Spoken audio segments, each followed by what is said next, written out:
Okay, so Hassan and company. We'll continue with the next lesson now. For the next lesson, we're going to look at what happens when we have two lines and they meet, and we want to find out where they meet. Okay, so just as an example, sorry if I can borrow this for a moment.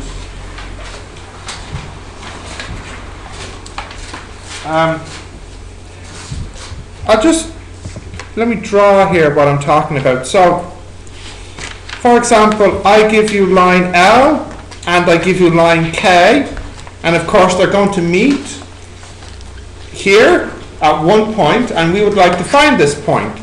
Now, they don't always have to meet. Under what situation will they not meet? If they're parallel, of course. But provided that they're not parallel, then they will meet somewhere. And we want to find out where they meet.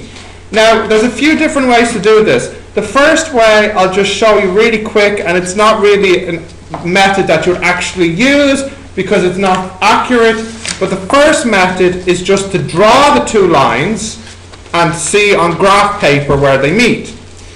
So I'll just take as an example question 1a. What are the two lines there? So the first line is y equals minus 6x plus 8. And then second one, y equals minus 7x plus 9. Now, in the lesson earlier in the week, I showed you how to draw lines. So what do you do to draw lines? What do you find first? 2 points. 2 points, yeah. And what 2 points do we normally use? The x and the y intercept. So I'm not going to try and draw this myself because I won't do it neatly enough on this paper, but I'll just get this computer program to draw it for me so you can have a picture of what's happening. Okay. So this one here is there, and then this one here is there. Now you can see this is a good example of why it can be difficult, because although they do meet, it's hard to see. So I need to zoom in here. Zoom in on, or center on cross. Where's that? Center on cross. Okay. Zoom in. So you see, it's really hard to see, but they meet. So if you were to try and looking at where they meet about here, what do you think the point might be where they meet? Maybe, what do you think the x might be? 1, yeah, 1 point something, 1. And then the y, looks kind of clear that it's 2, but maybe 2 point something, okay? Now, if we just flick over, let's see what the answer was. It turns out it was actually exactly 1 and 2, okay? Yes, so the graph method, the only reason I'm showing you this is more just that you can visualize what you're doing here. You're finding where two lines meet. But we won't use this method to find it because it's not accurate. We'll use other methods. So let's look at the second method, or really the first real method. Okay, so the second method. Okay. Yeah, that'll be one of them. We'll look at all that now in a minute. Okay.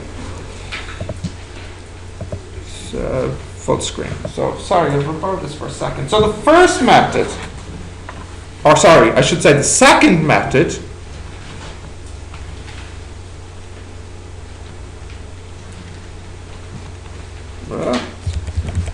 I'm just going to write sub for short. Substitution method.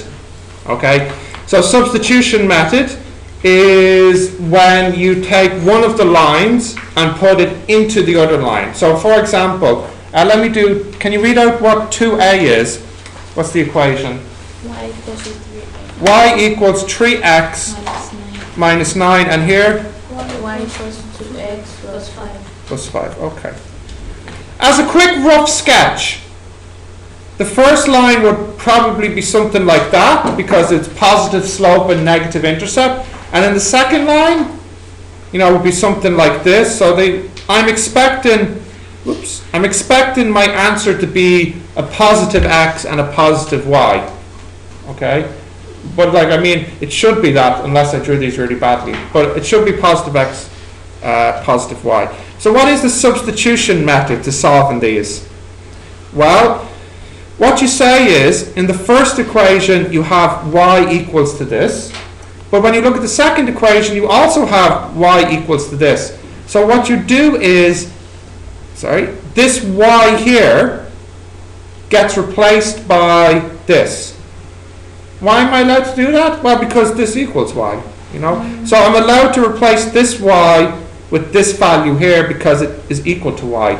So you get this equation. Now, where have you seen this one before? This was the second lesson. So you know how to solve these already. So you get here x equals 14, isn't that right? Yeah. Now, of course, I'm not finished. What have I left to do? Yeah, I still have to find out what the y is. So far, so good. It is a positive number. So I replace the x in either this one or this one. I will use the second one since it looks a little bit easier to do in my head here. Y equals 2 times 14 plus 5, which is 28, plus 5, which is 33. Is that right? So there you go. There's my x, there's my y, and the answer is these lines meet at the point 14, 33. That's where they meet. What is the name of the place where they meet? Intersect or intersection, something like this, okay? Intersection, I think, is most common, okay? So it's the intersection point is where they meet. So the question could say, find the intersection point. Or it could just say, find where they meet. Or, what else could it say? Find where they cross, yeah. Find where they cross. Okay, that's the substitution method. And the substitution method works really, really well when you have both of them in the form y equals and y equals. Okay, that's the strength of it. But of course, it's not always going to be like that. So we'll look at the next method now once you have this taken down.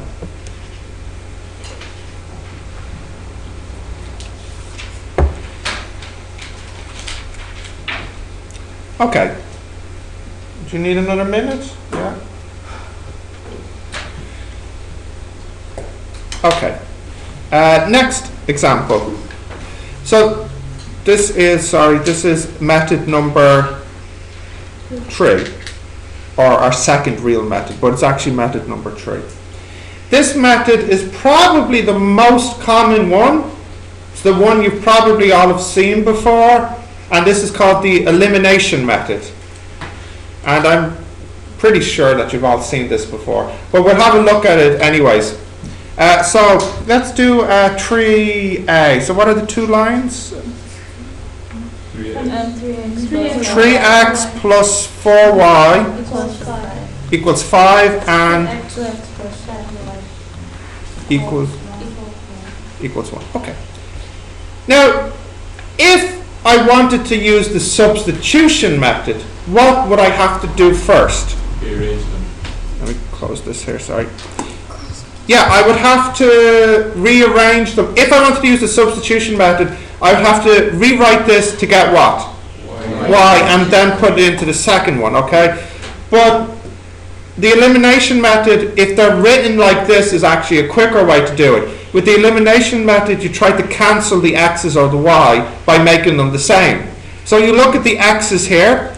This is a 3x, this is a 2x, and you ask yourself, what number do I multiply each of these by to make them the same? Now I want to make it 6. So what should I multiply this by? 2 and 3. So if you do that, let me just scroll down a bit here. Okay, if you do that, you get 6x plus 8y equals 10. And then here I get 6x, yep, equals to 3. Now you can see that these are exactly the same. And what's the name of the number that goes in front of the x? What's it called? The coefficient, yeah. So the coefficients of the x are the same. And now you are allowed to either add or subtract them. You can do either. Should I add or subtract here? Subtract. because I want to make these disappear. So 6x minus 6x is gone. Not only are you allowed to add or subtract, you're also allowed to change the order. So to try and avoid minus signs, what I'll do is I'll take this one and take away or remove this one. So 6x minus 6x is gone. 15y minus 8y? 7y. 7y. 3 minus 10? Minus 7. Minus 7. And so the answer is y equals minus 1. Although, again, I'm not finished here. I have to put this back into one of the equations. I can use any equation. So since it's just handy, I'll use this one here. I'll use that one there. So 6x plus 8 times minus 1 equals 10. So I get 6x equals 18. So x equals, yeah. Huh? 1 over 3? 3. It's okay, yeah. So x equals 3. So that's it. X is 3 and y is minus 1. Now, how could you check that you've not made a mistake? Yeah, like you've learned in the previous lesson, to verify, you put your point in and see if it's true. So what you could do is put that point into these two to see if it's true. So for example, 3 and minus 1. Okay. 3 times 3 is 9. Minus 4? 5. Okay. 2 times 3?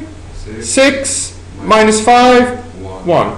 So if you put that point into both of these, it is true. So this point is on both of them. So it is the intersection point. Okay. Right, so that is method number 3, the elimination method, the most common method. So that was 1, 2, 3. Okay, last one there.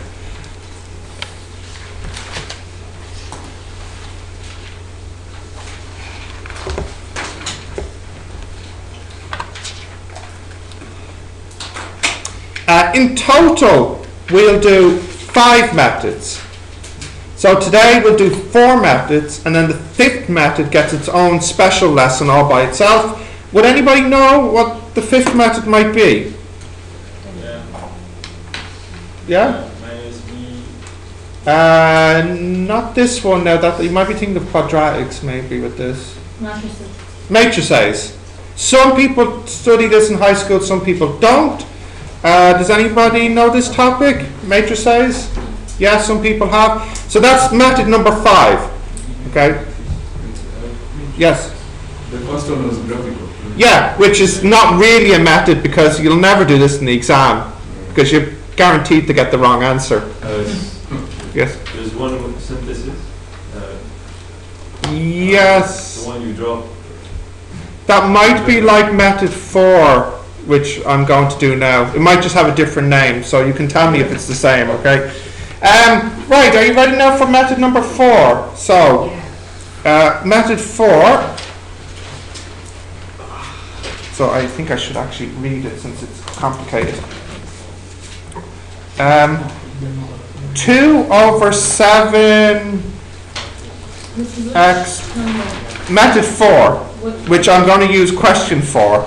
4a? Yeah.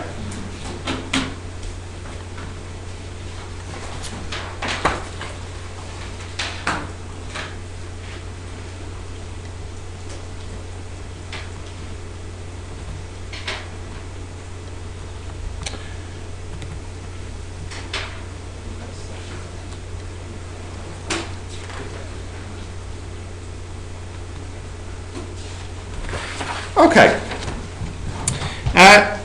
This method is called Gaussian method, but it possibly has a different name if you've seen it before. But this method works, I think, really well when you've got a very ugly, messy looking problem with lots of fractions here, as an example. Okay. The first thing in this method is you rewrite this, but in a nice, neat, compact form as follows. You put the number in front of the x here, space, the number in front of the y, space, and then the answer, or what it's equal to. And then you do the same thing underneath. And I'll put a dotted line here, which means the equal sign. This just makes writing the answer much more convenient because there's not really any need to write x and y all the time. Once you know how to rewrite it back, that's okay. So this first is like what you might call your block. And then what we're going to do is manipulate the numbers in the block until we get our answer. So I'll just give you a minute to write that down now.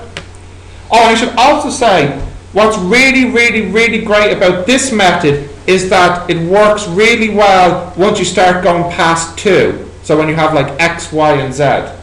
Okay, so that's part of the reason I'm showing you this as well, is that it'll come in handy in semester 2 as well.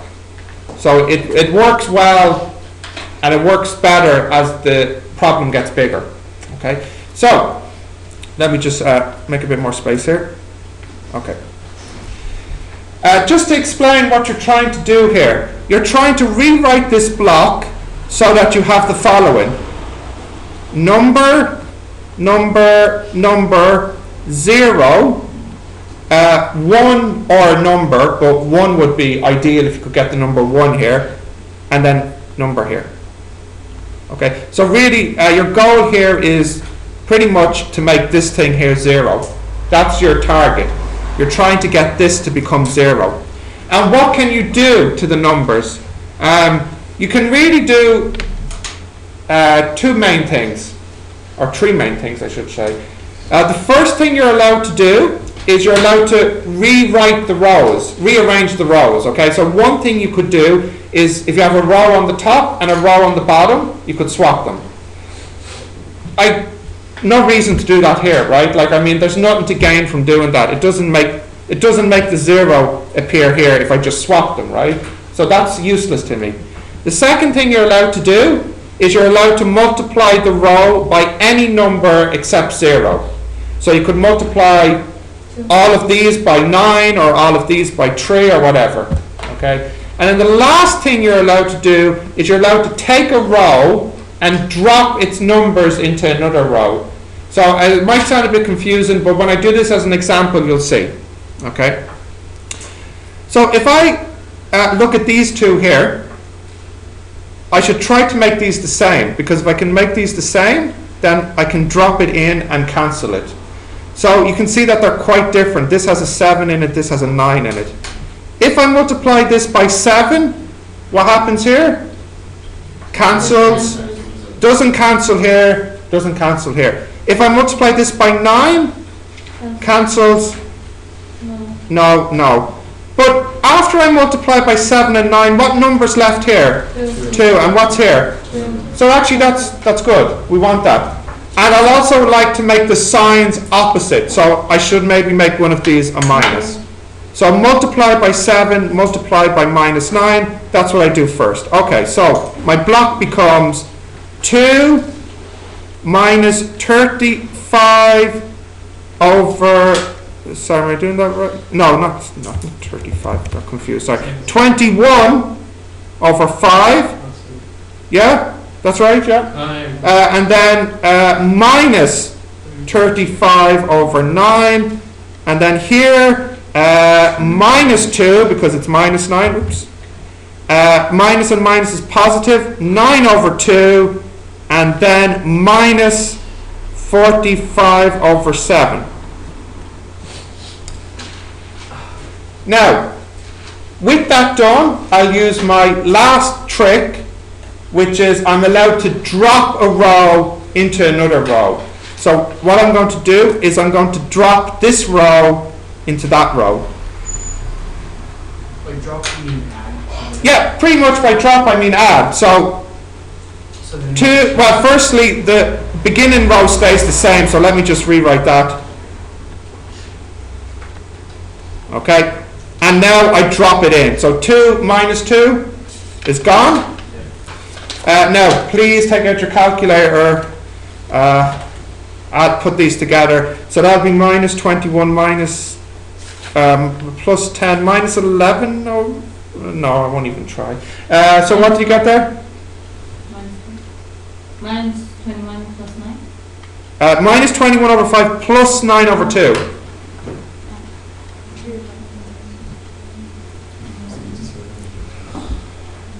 Did you get it? Minus 87 over 10. What? Minus 87 Over 10. over 10. And then you need to add these together as well. Minus 35 over 9, minus 45 over 7.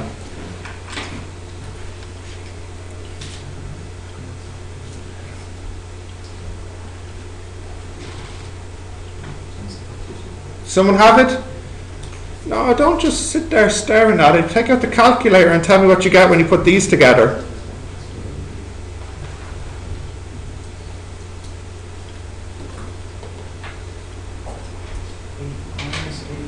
Minus 650. Minus 650, yes? Over 63. Over 63. 63. Okay. Hang on. Talking means either you're bored or confused or possibly both. So I'll pretend that you're confused. Is there any questions here? No. No. So I can continue? Yes? So it doesn't get harder. Then No, it'll get easier now. Okay. Okay. Remember, I said I would like to make one here. Okay? So if I really wanted to make one here, what should I multiply this by? And this is the last line, by the way.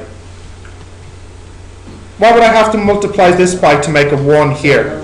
The same number, but upside down with a minus also. Minus 10 over 87. So here's the last line. 2 minus 21 over 5, minus 35 over 9, 35, 0, 1, and now please multiply these two numbers together. What is it? This one times this one?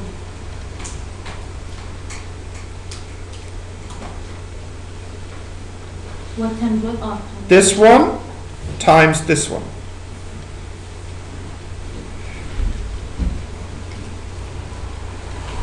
1.818. Can you get it as a fraction? No.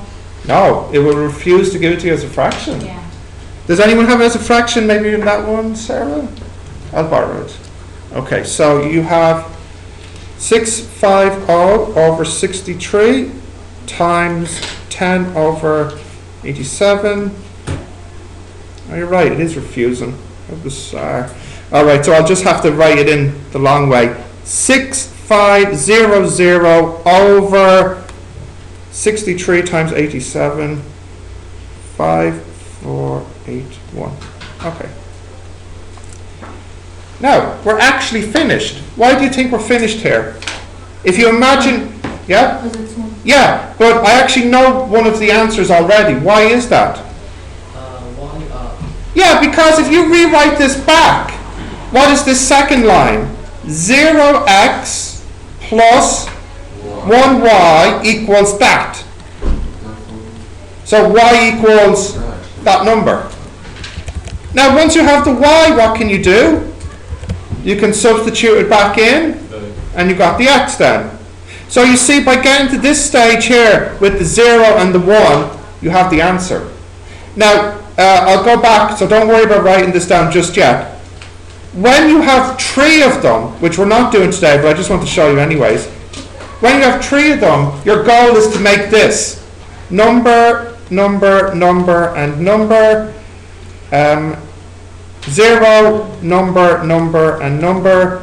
0, 0, 1, and number. Now, if you think about it as x, y, z, what does the last line give me? Z. If I know z and put into this line, what can I get? Y. And then if I know y and z and put into this line, I get x.